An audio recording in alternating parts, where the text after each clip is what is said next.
আসসালামু আলাইকুম সুপ্রিয় শ্রোতাবৃন্দ, কেমন আছেন সবাই? আশা করছি আল্লাহর অশেষ রহমতে অনেক বেশি ভালো আছেন। ভূতকথা চ্যানেলের আজকের 7 নম্বর এপিসোডে আপনাদের সবাইকে স্বাগতম। আজকের আমাদের এপিসোডটি ভয়ঙ্কর কিছু ভৌতিক ঘটনা নিয়ে সাজানো হয়েছে। আশা করছি আপনাদের সবার ভিডিওটা ভালো লাগবে। তো আমরা এখন সরাসরি আমাদের ঘটনাতে চলে যাচ্ছি। আমি একটা গার্মেন্টসে জব করি, আর আমার মা বাবা সহ পুরো ফ্যামিলি গ্রামে থাকে। আর আমি ব্যাচেলর হিসেবে 4জন মিলে একটা ভাড়া বাসায় থাকি। আমাদের 4জনের মধ্যে 2জন স্টুডেন্ট আর আমি সহ আরেকজন চাকরিজীবী। আমরা 2জন জব শেষে টায়ার্ড থাকি, এই কারণে আর্লি ঘুমাই যাই। কজ আমাদের আবার জবের জন্য আর্লি উঠতে হয়। অন্যদিকে যে 2জন স্টুডেন্ট তারা অনেক রাত পর্যন্ত জেগে জেগে পড়াশোনা করে, আর এই কারণেই আমরা জব করা 2জন এক রুমে থাকি আর স্টুডেন্ট 2জন অন্য রুমটাতে থাকে। তো আমি আজকে যে রাতের ঘটনাটা বলবো, সেই রাতে আমি পুরো বাসায় একা ছিলাম। কারণ স্টুডেন্ট 2জনেরই ভ্যাকেশন চলায় তারা গ্রামের বাড়িতে চলে যায়, আর বাকি একজন যে জব করত সে কোনো এক কারণে সেই রাতে তার বন্ধুর বাসায় স্টে করে গিয়েছিল। আর এ কারণেই পুরো বাসায় আমাকে একা থাকতে হয়েছে। যদিও আমার কাছে এটা নতুন কিছু না, এমন অনেক সময়ই আমাকে এভাবে একা রাতে থাকতে হয়েছে। যদিও তখন আমার কোনো প্রবলেম হয়নি, দ্যাটস ওয়াই আমার কাছে জিনিসটা নর্মালি ছিল। তো যাই হোক, যথারীতি সেদিনও আমি আর্লি ডিনার শেষ করে ঘুমানোর জন্য শুয়ে পড়েছিলাম এবং রীতিমতো ঘুমিয়েও পড়েছিলাম। বাট হঠাৎ করে কোনো কিছুর একটা জোরে আওয়াজ শুনে আমার ঘুম ভেঙে যায় এবং ঘুমের মধ্যে হঠাৎ জোরে আওয়াজ হওয়ায় রীতিমতো ভয়ও পেয়েছিলাম আমি। যাই হোক, তাড়াতাড়ি বিছানা থেকে উঠে লাইটটা অন করলাম। দেন অন্য রুমে, যে রুমটাতে স্টুডেন্ট 2জন থাকতো, সেই রুমে গেলাম অ্যান্ড সেখানে গিয়েও লাইট জ্বালিয়ে দেখলাম কিসের কারণে আওয়াজটা হয়েছিল। আমি ভেবেছিলাম কোনো কিছু পড়ে গিয়েছিল, তাই হয়তো আওয়াজটা হয়েছে, কিন্তু পুরো বাসা চেক করে বুঝলাম সব কিছুই ঠিক আছে। তাইলে আওয়াজটা হলো কিসের? এমনকি বাসায় কখনো বিড়ালও ঢুকে না, আবার ঢোকার মতো স্কোপও নাই, কারণ সব দরজা জানালা অফ করেই দেন আমি শুতে গিয়েছিলাম। যাই হোক, তেমন একটা আর গুরুত্ব দিইনি আমি ব্যাপারটাকে। দেন আমি আবার আমার রুমে গিয়ে শুয়ে পড়লাম। বাট এবার আর লাইট অফ করলাম না। দেন শোয়ার পর আমার কেন জানি ঘুম আসছিল না। এপাশ ওপাশ করছিলাম, বাট কোনোভাবেই ঘুম আসছিল না। আর কেমন জানি অদ্ভুত ফিল হচ্ছিল আমার, কেমন যেন অস্বস্তি লাগছিল। যাই হোক, ঘুম আসছিল না দেখে আমি হাতে মোবাইল নিয়ে গেম খেলছিলাম। হঠাৎ করে আবারও সে আওয়াজটা আসলো। ধপাস করে কিছু একটা পড়ে যাওয়ার সাউন্ড হলো অ্যান্ড আমি তাড়াতাড়ি উঠেই অন্য রুমটাতে গেলাম অ্যান্ড লাইট জ্বালিয়ে দেখলাম, কিন্তু কোনো কিছুই নেই সেখানে। তাইলে আওয়াজটা আসলে কিসের? এবার আমি সেই রুমের লাইটটাও জ্বালিয়ে দিয়ে আসলাম। আমার এবার কেমন যেন হালকা ভয় হচ্ছিল। আমি আমার রুমে এসে কিছুক্ষণ বসেছিলাম। আমার কেন যেন মনে হচ্ছিল আমার রুমে কেউ একজন আছে, আমি সেটা ফিল করতে পারছিলাম। খাটে বসে জোরে জোরে চিৎকার করে দোয়া পড়ছিলাম। হঠাৎ খেয়াল করলাম কেউ একজন দৌড়ে আমার পাশের রুমটাতে গিয়েছে। আমি ক্লিয়ারলি সেটা শুনতে পেয়েছি। আমি নড়াচড়া করতে পারছিলাম না, ভয়ে শক্তি হারিয়ে ফেলেছিলাম পুরোপুরি। এরপর আমার রুম থেকেই আমি আওয়াজ পাচ্ছিলাম ওই রুমে যে 2জন স্টুডেন্ট থাকতো তারা একে অপরের সাথে হেসে হেসে কথা বলছে। আমি অবাক হয়ে গেলাম, কি ব্যাপার, ওরা তো দুইজনই বাড়িতে চলে গিয়েছে, তাহলে ওদের মতো করে কে কথা বলছে? আমি শরীরের সব শক্তি হারিয়ে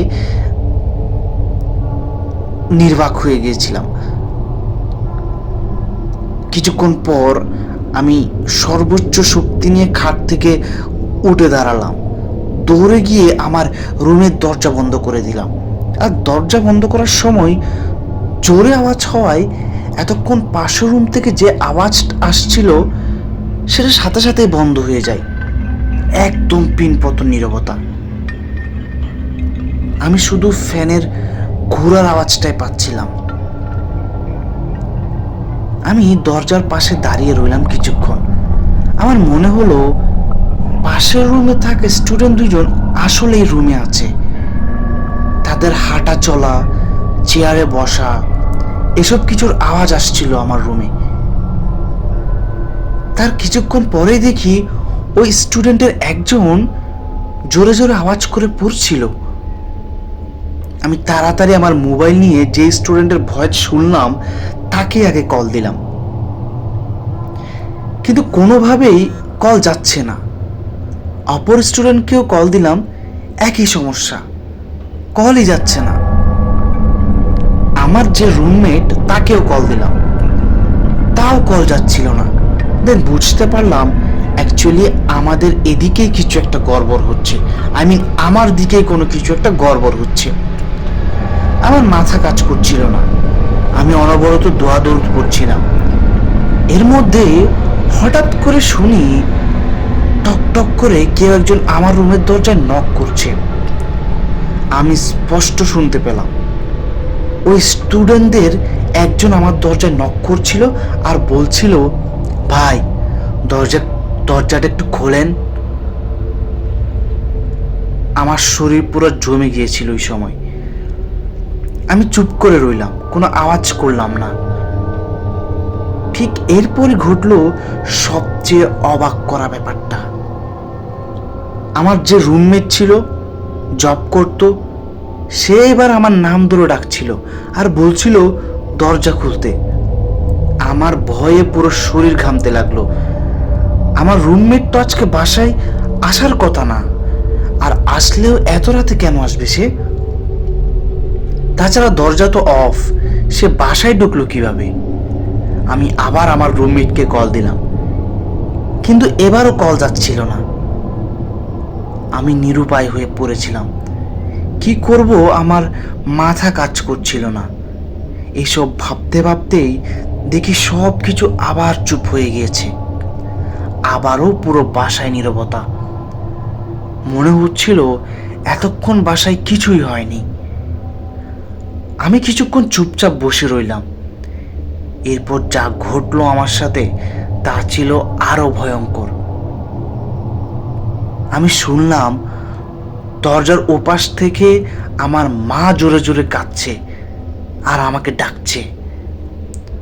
আমার নাম ধরে ধরে আমাকে ডাকছিল আর বলছিল, আমাকে বাঁচা, দরজা খোল, আমাকে ভেতর ঢুকতে দে, নইলে ওরা আমাকে মেরে ফেলবে।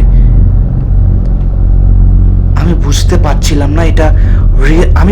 পারছিলাম এটা রিয়েল ভয়েস না আমার মায়ের, এটা পুরোটাই নিশির ডাক। বাট তারপরও আমার মনে হচ্ছিল আমার মাই আমাকে ডাকছিল। আমার কাছ থেকে সাহায্য চাচ্ছিল আমার মা। আমি আর কোন উপায় না পেয়ে দাঁড়িয়ে আজান দেওয়া শুরু করলাম। এর কিছু সময় পর আজানের সাথে সাথে আমার মায়ের কান্না জড়িত ভয়েসটাও চুপ হয়ে গেল। আমি জায়নামাজ বিছিয়ে বসে রইলাম।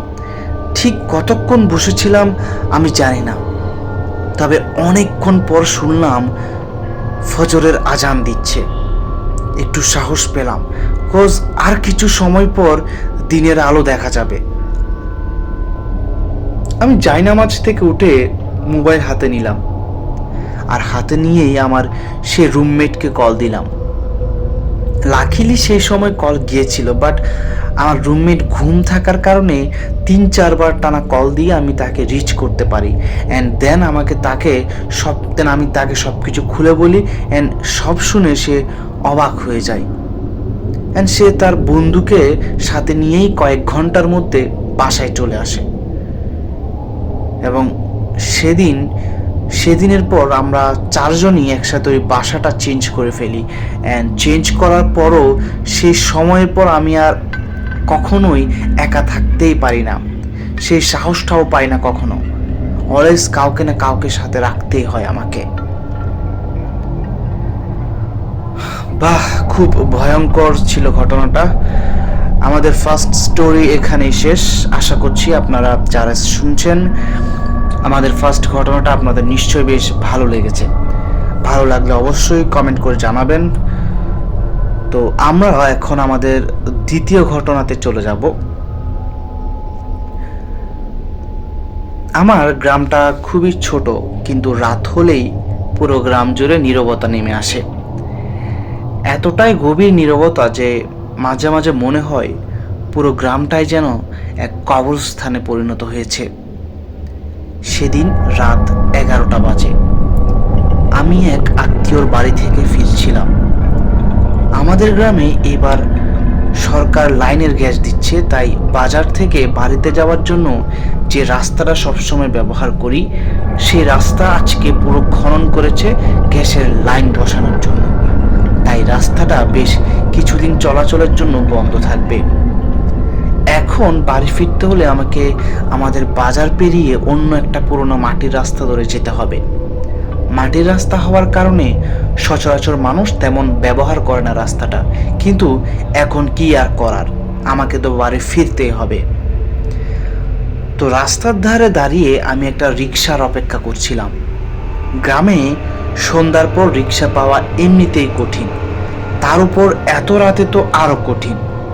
প্রায় 15 মিনিট অপেক্ষা করার পর দূর থেকে একটা রিক্সা আসতে দেখলাম। রিক্সাওয়ালাটা দেখতে কেমন যেন অদ্ভুত। বয়স সম্ভবত 40 থেকে 45 হবে। মাথায় এক টুকরো ময়লা গামছা বাঁধা, গায়ে একটা ময়লা শার্ট, কিন্তু সবচেয়ে অদ্ভুত ছিল তার চোখের দৃষ্টি, একেবারে ফাঁকা, যেন কোনো প্রাণ নেই। সে ধীর গতিতে আমার সামনে এসে দাঁড়ালো। আমি তাকে বললাম, এই মামা যাবা? সে বলল, কই যাবেন? তার গম্ভীর গলার শব্দ শুনে আমি একটু অস্বস্তি বোধ করলাম, তবে ভয় না পেয়ে বললাম, ওই যে চাপড়াকালির বাজার পার হয়ে পুরান ব্যাংক রোড রাস্তার মাথা আছে না, সেখানটায় যাব। রিক্সাওয়ালা মাথা নাড়িয়ে বলল, উঠেন। আমি উঠে বসলাম, কিন্তু বসার পর মনে হলো রিক্সাটা একটু অন্যরকম লাগছে। তা তবু শব্দ হচ্ছে না, একেবারে নিঃশব্দে চলছে। রিক্সাওয়ালাও কোনো শব্দ করছে না। গরমের রাত হলেও চারপাশটা কেমন যেন ঠান্ডা হয়ে উঠল। রিক্সা যখন পুরনো ব্যাংক রোডে উঠে ব্যাংকের বিল্ডিং পেরিয়ে পুরনো বট গাছের পাশ দিয়ে যাচ্ছিল, তখন মনে হলো পেছনে কিছু একটা রিক্সার হুড ধরে দাঁড়িয়েছে। আমি ঘাড় ঘুরিয়ে দেখার চেষ্টা করলাম, কিন্তু কিছুই দেখতে পেলাম না। অথচ আমার গায়ের লোম দাঁড়িয়ে গেল, শরীর ভার হয়ে গেল।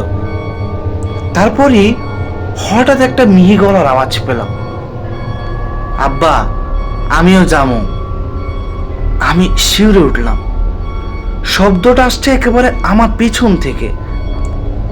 আমি ধীরে ধীরে পেছনে তাকালাম, আর সাথে সাথে আমার মুখ দিয়ে কোনো আওয়াজ বের হলো না। দেখলাম একটা ছোট্ট ছেলে হুড ধরে দাঁড়িয়ে আছে। বয়স 6-7 বছর হবে। পরনে ছেঁড়া পাজামা পাঞ্জাবি, আর মুখটা অস্বাভাবিক ফ্যাকাশে। ঠোঁটের কোনো একটা হালকা হাসি, কিন্তু চোখে এমন এক শূন্যতা যা মানুষকে জমিয়ে ফেলতে পারে। আমি কিছু বলার আগেই দেখি রিক্সাওয়ালা হাসছে। সে হাসিতে এমন কিছু একটা ছিল যা আমি অ্যাকচুয়ালি বর্ণনা করতে পারবো না। কেমন যেন একটা ভয়ঙ্কর অনুভূতি। আমার কেমন যেন ঠান্ডা ঠান্ডা লাগছিল, গা পুরোটা জমে গিয়েছিল। আমার মনে হচ্ছিল আমি যেন স্বপ্ন দেখছি। বট গাছ পেরিয়ে পুরনো বাঁশঝাড় ছিল, একটা রিক্সা যেই ঝাড়টার কাছে এসে থামলো, অমনি রিক্সাওয়ালা প্রথমবারের মতো মুখ খুললো এবং বলল, এখন নামেন। আমি হতভম্ব হয়ে গেলাম। কি ব্যাপার, এখনই আমাকে নামতে বললো কেন? আমি তাকে বললাম, কিন্তু আমার বাড়ি তো এই রাস্তার মাথায়, এখন অনেক দূর। রিক্সাওয়ালা এবার পেছন ফিরে আমার দিকে তাকালো। তার মুখ নড়ল না, কিন্তু আমি স্পষ্ট একদম ক্লিয়ার শুনতে পেলাম, নামেন। এখন আমার কেন জানি অনেক ভয় করতে লাগলো। আমি কোনোভাবেই একা বাসযানের মধ্যে নামতে চাইছিলাম না, কিন্তু মনে হলো কেউ যেন আমাকে ধাক্কা দিয়ে ফেলে দিল। আমি রাস্তার ধারে পড়ে গেলাম, আর যখন উঠে দাঁড়ালাম দেখলাম রিক্সাটা নেই। নেই বলতে কোথাও নেই। আমি চারপাশে তাকালাম। রাতের অন্ধকার আর গভীর হয়েছে, শুধু বাঁশঝাড়ের পাতাগুলো একটু একটু নড়ছিল। আমি দৌড় দিতে চাইলাম, কিন্তু আমার পাগুলো জমে গিয়েছে, আমি নড়াচড়া করতে পারছিলাম না। হঠাৎ করে পেছনের দিকে আমি ওই বট গাছটার দিকে তাকালাম। দেখলাম ওই বট গাছটার নিচে রিক্সাওয়ালা দাঁড়িয়ে আছে, কিন্তু তাকে স্বাভাবিকের থেকেও বেশি লম্বা মনে হচ্ছিল। এক হাতে সে ধরে রেখেছে সে বাচ্চাটার হাত, আর বাচ্চাটা তার আরেক হাত দিয়ে আমাকে ইশারা দিয়ে ডাকছে তাদের দিকে। আমার আর কিছু বোঝার বাকি রইল না। আমি উল্টো দিকে ফিরে বাড়ির দিকে দৌড়াতে লাগলাম শরীরের সমস্ত শক্তি দিয়ে। পেছন থেকে একটা হাসির শব্দ আসছিল। সেই হাসির শব্দটা ছিল ওই রিক্সাওয়ালা আর সেই তার ছোট্ট ছেলেটা। আমার বাড়ি পৌঁছাতে ঠিক কতক্ষণ লেগেছিল আমার খেয়াল নেই বা মনেও নেই। দরজা খুলেই আমি ভেতরে ঢুকে অজ্ঞান হয়ে পড়ে গেলাম। পরদিন সকালে জ্ঞান আসার পর দেখি মা পাশে বসা। আমি কিছু বলার আগে মা বলল, তোরে আমি এতবার ফোন দিয়ে কইতে চাইছি যে আইজার বাসা তাহিস না, মাইটটা রাস্তা দিয়া তুই একবার ফোন ধরলি না। আইজার কোথাও যাইবি না, কাইল থেকে সন্ধ্যার আগে বাসা তাইবি, নয়া রাস্তা ঠিক না হন পর্যন্ত। আমার প্রায় এক সপ্তাহ খুব জ্বর ছিল। সুস্থ হওয়ার পর মার কাছ থেকে জানতে পারলাম আমি 7 বছর বিদেশ থাকার সময় সে মাটির রাস্তায় এক রিক্সাওয়ালা তার ছোট ছেলেটাকে নিয়ে যাওয়ার সময় এক ডাকাত দল ওদেরকে মেরে রিক্সা ডাকাতি করে নিয়ে যায়। তারপর থেকে মানুষ ওই রাস্তাটা এড়িয়ে চলে। এরপর থেকে আমি আর কখনো সে পথ ব্যবহার করিনি। সময়ের সঙ্গে সঙ্গে সে রাতের স্মৃতি ধূসর হয়ে আসলেও মাঝে মাঝে গভীর রাতে হঠাৎ ঘুম ভেঙে গেলে এখনো মনে হয় জানালার ওপাশে কেউ দাঁড়িয়ে আছে।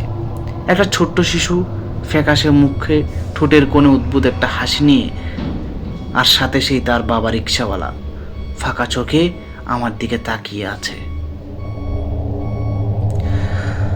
আমাদের দ্বিতীয় ঘটনাটা এখানে শেষ। আমাদের আজকের এপিসোডটি কিন্তু বেশ ঝুমে উঠেছে, আশা করছি আপনাদের ভালোই লাগছে। আর যারা আমাদের এখনও পর্যন্ত শুনছেন কিন্তু সাবস্ক্রাইব করেননি, তারা কাইন্ডলি সাবস্ক্রাইব করে দিবেন, যাতে আমাদের কোনো ভিডিও আপনাদের মিস না হয়ে যায়। যাই হোক, আমরা এখন আমাদের থার্ড ঘটনাতে যাচ্ছি। সময়টা ছিল 2014 সাল। আমি তখন নানুর বাসায় থাকতাম। এক পর্যায়ে আব্বু একাই তাড়াহুড়া করে ছোট একটি বাসা দেখে নানু বাড়ি থেকে আমাদের সে বাসায় নিয়ে যায়। আমরা 4 তলায় 2 রুমের একটা ছোট্ট ফ্ল্যাটে উঠি। সেখানে ওঠার কিছুদিন পরে বুঝতে পারি আমাদের সে বাসাটাতে কোনো একটা সমস্যা আছে। তখন আমার পার্সোনাল কোনো ফোন না থাকায় আম্মুর ফোন আমি ইউজ করতাম। তো একদিন বারান্দায় বসে ফোনে আমি কথা বলছিলাম, হঠাৎ করে ছোট একটা বাচ্চা খিলখিল করে হেসে ওঠে। আমার মনে হলো বাচ্চাটা আমার পাশে বসে আছে। এছাড়া এলাকায় সবাই আম্মুর পরিচিত। আম্মুকে আগেই বলে দিয়েছিল যে যে বাসায় উঠেছ সাবধানে থেকো। আমি এবং আব্বু এসব একদম বিশ্বাস করতাম না তখন। আমাদের পাশের ফ্ল্যাটে একটা আন্টি তার বৃদ্ধা শাশুড়ি, ছেলে এবং ছেলের বউ নিয়ে থাকতো। ওনারাও নতুন উঠেছিল। একদিন পাশের ফ্ল্যাটে আন্টি একটা কড়াই গরুর মাংস রান্না করে রাতে ঘুমায়। কারণ আমাদের এলাকায় গ্যাস লাইন একটু সমস্যা ছিল, দিনে ঠিকঠাক গ্যাস থাকতো না। কিন্তু সকালে উঠে তিনি দেখে যে কড়াই ঠিকঠাকভাবে আছে, কিন্তু একদম পরিষ্কার করে ধুয়ে ঢাকনা দেওয়া, অর্থাৎ মাংসগুলো নেই। সে আমাদের সাথে সাথে ডাক দেয়, আমরাও গিয়ে দেখি। তবে আমার এসব একদম বিশ্বাস হয় না। এরপর একদিন আমি আর ছোট ভাই ঘুমিয়ে থাকি। রাত প্রায় আনুমানিক 2টা। হঠাৎ আমি দেখি জানলা দিয়ে ময়লা পানি, অর্থাৎ খাবার খাওয়ার পর যে হাত ধুয়ে যে পানিগুলো থাকে তা উপর থেকে আমাদের রুমে চলে আসছে। আমি তাড়াতাড়ি আম্মু আব্বুকে ডাক দিই। তারাও এসে দেখে বিছানা এবং জানালা গ্লাসে পানি। আব্বু ছাদে গিয়ে চেক করে, কিন্তু সেখানে কেউ ছিল না। আমরা ওটার কয়েকদিনেই আমি কেমন যেন খালি বাচ্চার কান্নার আওয়াজ পেতাম আর হাসির আওয়াজ পেতাম। আমার মনে হতো যে বাচ্চাটা ঠিক আমার আশেপাশেই আছে, কিন্তু আমি কাউকে দেখতে পারতাম না, কিন্তু অনুভব করতে পারতাম যে আমার পাশে বা আশেপাশে কোনো একটা বাচ্চা আছে। আমার মাঝে মাঝে মনে হতো ছোট মেয়ে আমার মাথার কাছে দাঁড়িয়ে গান গাইছে। ধীরে ধীরে আমার আরো ভয়ানক ঘটনা ঘটতে থাকে আমাদের সাথে। আমি একাই মাগরিবের আজান দিলে ছাদে গিয়ে বসে থাকতাম। আমি জানি না আমি যেন কার সাথে কথা বলতাম। আমাকে নাম ধরে কেউ একজন ডাকতো। একদিন আজানের সময় আমি আর আমার বন্ধু বান্ধবী ছাদ থেকে কাপড় নিতে গিয়ে দেখি কালো রঙের একটা প্রাণী। সে দেখতে শিয়ালও না আবার কুকুরও না, একদম কালো কুচকুচে। ওই দিন আমি অনেক ভয় পাই ওই প্রাণীটাকে দেখে। ঘুমের মাঝেও আমি খালি দেখতাম একজন মধ্যবয়স্ক একটা মহিলা আমাকে নিতে এসেছে। এরপরে একদিন পাশের ফ্ল্যাটে আন্টির রুমে ফ্যান অন করে, এবং ফ্যান অন করার সাথে সাথে ফ্যান থেকে ময়লা পানি এসে ঘরে ছিটকে পড়ে।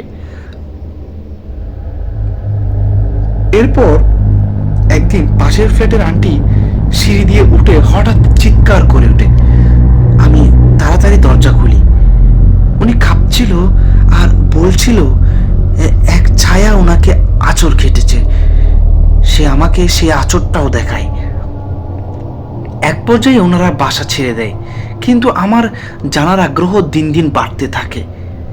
একদিন রাত 1:30 বাজে প্রায়, কে যেন নুপুর পায়ে এসে পাশের খালি ফ্ল্যাটে আসে। অর্থাৎ আমাদের পাশের খালি ফ্ল্যাটটাতে যেহেতু ওই আন্টিটা থাকতো সেটা এখন খালি, ওই খালি ফ্ল্যাটে কেউ যে নুপুর পায়ে হাঁটছিল, অনেকক্ষণ ধরে হাঁটছিল। সেদিন আব্বু বাসায় ছিল না, আম্মু ঘুমছিল। তারপরে আমাদের দরজায় কড়া নাড়ে। আমি সাথে সাথে দরজা খুলি, ততক্ষণে কেউ নেই। আমি ছাদে চলে যাচ্ছিলাম, আম্মু উঠে আমাকে ধরে ফেলে। আম্মু এসে আমাকে আটকে দেয়। এরপর থেকে আম্মু আমাকে হুজুর দেখায়। আম্মু দোয়া পরে ফু দিত। আম্মুকে দেখলে আমার রাগ হতো। সন্ধ্যা থেকে ছাদে বসে থাকতাম। রাত 1টা 2টা বাজতো, কেউ আমাকে নামাতে পারতো না ছাদ থেকে। একদিন দেখি খুব সুন্দরী একটা লম্বা পিনি করা মেয়ে বসে আছে। ওই দিন আমি অনেক অসুস্থ হয়ে যাই। দিন দিন আমার অসুস্থতা বাড়ছিল। একদিন আমার ছোট ভাই দেখে একটা ডিমের মতো মুখ, যার চোখ নাক কান কিছুই নেই। এটা দেখে সে অজ্ঞান হয়ে যায়। আর আমি দিন দিন অসুস্থ আর উগ্র মেজাজি হয়ে যাই। অর্থাৎ আমার মেজাজ খুব খিটখিটে হয়ে যায়। একদিন আম্মুর সামান্য কথা কাটাকাটিতে আমি ফাঁসি দিয়ে ঝুলে পড়ি। তবে কয়েক সেকেন্ড সময়ে আম্মু দেখে ফেলে। এরপরে বেশ কিছুদিন হাসপাতালে ভর্তি ছিলাম আমি। তারপর আবার বাড়ি ফিরি। এরপর থেকে আমাকে যেন আরো ধরে বসেছিল। আমার অসুস্থতা নিয়েই আমি ছাদে যাই। আমি আমার নিজের মন মতো করে চলি, যা ইচ্ছে হয় তাই করি। আমার এক নানা ছিলেন মুফতি, তিনি আমায় তাবিজ দেন। তবে আমি তাবিজ দেব না বলে কিছু একটা আম্মু বালিশে দিয়ে লুকিয়ে রাখে, অর্থাৎ আমি তাবিজ দিতেই পারতাম না। আমার কেন জানি তাবিজ দিতে ইচ্ছে করতো না, তাই আম্মু বালিশে তাবিজটা লুকিয়ে রাখতো। তারপর একদিন রাতে আম্মু আমাকে আর আমার ছোট ভাইকে নিয়ে শুয়েছিল। আমি প্রায় ঘুম ঘুম ভাব, অর্থাৎ আমার প্রায় ঘুম চলে আসছিল। আম্মু দোয়া পরে আমার শরীরে ফু দিতে নেন। এমন সময় আম্মু দেখে বারান্দায় সাদা একটা কাপড় অনেক উড়ছে, অথচ বাইরে কোনো বাতাস নেই। এক পর্যায়ে আম্মু টের পান বড় একটা হাতের থাবা আম্মুকে চেপে ধরেছে। আম্মু জোরে আব্বুকে ডাকার চেষ্টা করে, কিন্তু গলায় কোনো আওয়াজ নেই। আম্মু দোয়া পড়া শুরু করেন। হঠাৎ সাদা কাপড়টা হারিয়ে যায় আর আব্বু দৌড়ে আসে। আম্মু আমার সে মুফতি নানাকে কল করে আর সব জানায়। আমার নানা বলেন যে এই বাসায় আমাকে রাখাটা ঠিক হবে না। এরপরে আম্মু বাড়িওয়ালাকে জিজ্ঞেস করেন। তখন আমরা জানতে পারি এই জায়গায় বাড়ি করার আগে জায়গাটা ছিল নর্দমা বা পচা খাল। তো যেখানে এই খালটাতে অ্যাবর্শন করা অনেক বাচ্চার মৃতদেহ ফেলা হয়েছিল। এছাড়াও দুটো জমিদার ভাইয়ের কবর ছিল এখানে। একসময় মাটি ফেলে কেউ টিনের ঘর তুলেছিল। তখন সেই ঘরেও নাকি মধ্যবয়স্ক একটা আন্টি ফাঁস দিয়েছিল, অর্থাৎ ফাঁসি খেয়েছিল, আত্মহত্যা করেছিল। আম্মু বলেন, আপনারা হুজুর এনে সব ঠিক করেন না কেন? তখন বাড়িওয়ালা আন্টি বলেন, এর আগে অনেকবার তারা চেষ্টা করেছিল, তবে তখন তার ছোট ছেলেকে মেরে ফেলতে চেয়েছিল। তার ছেলেও আমার বয়সী, আমরা একই ক্লাসে পড়তাম। এছাড়া আরো জানতে পারি আমাদের আগে যারা এই ফ্ল্যাটে উঠেছিল তাদের পরিবারেও আমার মতো একটা, আমার সমবয়সী একটা মেয়ে ছিল। ওই মেয়েরও নাকি একই অবস্থা হয়েছিল। সেই মেয়ে নাকি সারাদিন কোনো এক বাচ্চার সাথে একা একাই কথা বলতো, পাগলের মতো হয়ে গিয়েছিল প্রায়, যার ফলে তারাও বাসা ছেড়ে চলে গিয়েছিল। এত কিছুর পরে আর ওই বাসায় আমাকে রাখতে চায়নি আমার আব্বু আম্মু। এরপর আমাকে নানু বাসায় রাখা হয় আর ওই বাসা ছেড়ে দেয় আমরা সবাই। তারপরেও আমি প্রায় 6 মাস টানা অসুস্থ ছিলাম। এখনো নাকি ওই 4 তলার ফ্ল্যাটে ভাড়াটিয়া খুব বেশি দিন থাকতে পারে না। ফ্ল্যাট দুটি খালি থাকে বেশিরভাগ সময়। সুপ্রিয় শ্রোতা, আমাদের 3 নাম্বার ঘটনাটাও শেষ হয়ে গেল এবং ঘটনাটা খুব ইন্টারেস্টিং ছিল। তিনটা ঘটনাই খুব ইন্টারেস্টিং ছিল, খুব ভৌতিক ছিল। আশা করছি আপনাদের খুব ভালো লেগেছে এবং আপনারাও খুব ভয় পেয়েছেন ঘটনাগুলো শুনে। তো আশা করছি যতক্ষণ পর্যন্ত এই ভিডিওটা আপনারা দেখেছেন আপনারা সবাই খুব উপভোগ করেছেন। আর আপনাদের পার্সোনালি কোন ঘটনাটা একটু বেশি ভালো লেগেছে আমাদের সেটা কমেন্ট করে জানাতে পারেন 1 2 3 লিখে। আমরা হাজির হব নেক্সট এপিসোডে নতুন কোনো ঘটনা নিয়ে। আজকের মতো এখানেই বিদায় নিচ্ছি, দেখা হবে নতুন এপিসোডে।